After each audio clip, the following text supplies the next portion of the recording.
Chapter 51. Secret Preparations. Marcus woke with his head still buzzing from the night's research.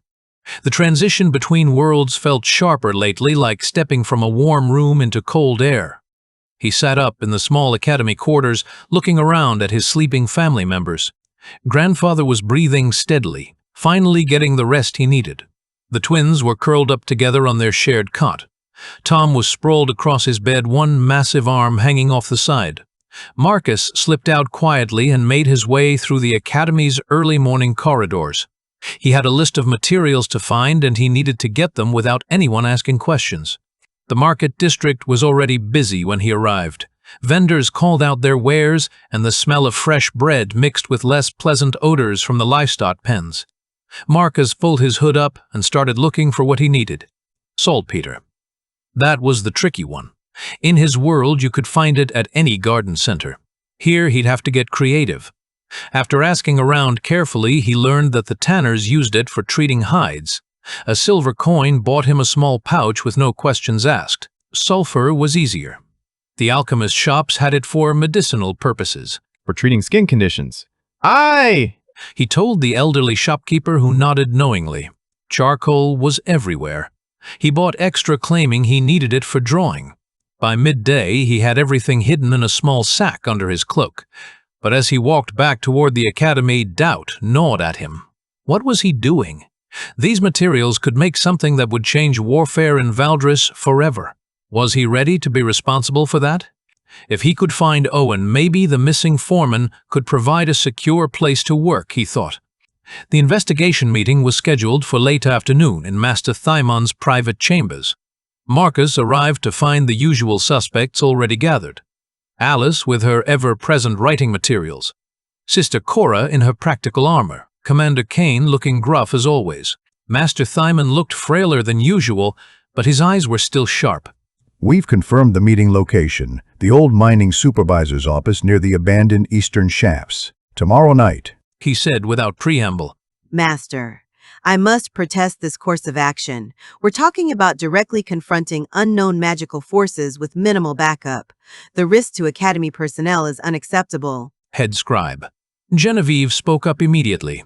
With respect, ma'am, sometimes you gotta take risks to win wars. We can't just sit here documenting while they plan our destruction. The commander's right. My scouts report increased enemy activity near all the major cities. Whatever they're planning, it's happening soon. Both perspectives have merit. The risk is significant, but so is the potential intelligence we could gather. Perhaps we could find a middle ground. Observe and document from a safe distance, rather than direct confrontation. She looked thoughtful. Marcus found himself nodding along, but inside he was conflicted.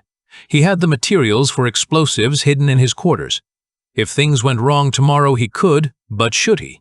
The thought made his stomach twist. What's your assessment, Marcus? Summers startled. I'm not sure we have enough information to make the best decision. It was a weak answer, and he knew it. Alice gave him a curious look. Marcus wasn't an expert on these situations. If he had a week or at least a day, he could look things up in the modern world or ask around online. But what could he do when forced to make decisions on the spot? The debate continued for another hour. Genevieve remained firmly opposed. Kane and Cora pushed for action, and Alice continued to play both sides diplomatically. Master Tymon finally called for a break to consider all options. We'll reconvene tonight for a final decision. Whoa, he announced. Marcus walked out of the meeting feeling frustrated with himself. When it mattered, when his friends needed his insights, he'd been paralyzed by his own internal conflict. He needed air and space to think. The academy courtyard was busy with afternoon training sessions. Marcus wandered past groups of students practicing magic, scribes copying texts, and maintenance workers going about their tasks. That's when he heard the shouting. A crowd had gathered near the eastern wall, and Marcus could hear Tom's voice rising above the commotion. He jogged over, then broke into a run when he saw what was happening. Tom stood in the center of a ring of about 12 men. All refugees from the look of their worn clothes and lean builds. They were circling him like predators, and Marcus's heart jumped into his throat. Come on, show us this magic you keep bragging about. You prove you're not just talk. Marcus was still 50 yards away when the first man lunged at Tom. Then two more jumped in from different sides. Tom moved like lightning. His fist connected with the first attacker's stomach, sending the man flying backward a good 10 feet. He spun and caught the second by the wrist, lifting him clean off the ground with one hand. The third hesitated, then backed away quickly. Anyone else? He asked, grinning. Some of the watching refugees laughed and clapped. Others grumbled about it being unfair. Cheater. That's not a real fight if you're using magic. Marcus finally reached the group, breathing hard from his run. Dude, what? He gasped, trying to catch his breath. Marcus, perfect timing. I was just showing my mining buddies what I've learned at the academy. Your mining buddies? He looked around at the group of men, most of whom were grinning good-naturedly now. Yeah, we worked the same shift in the deep tunnels. They didn't believe me when I told them about my training. Thought I was just bragging. Got to admit, Tom, that was impressive. But don't let it go to your head. Magic or no magic, you're still the newest guy on the crew. One of the men, the stocky fellow with graying hair, stepped forward. The group laughed, and Marcus realized this wasn't a fight at all. It was more like workplace hazing?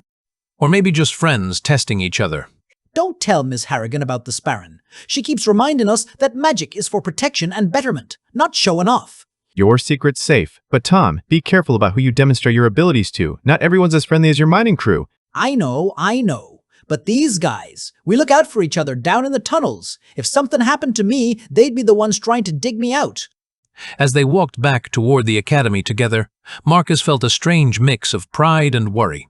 Tom was growing stronger, more confident, but strength could be a target as much as protection.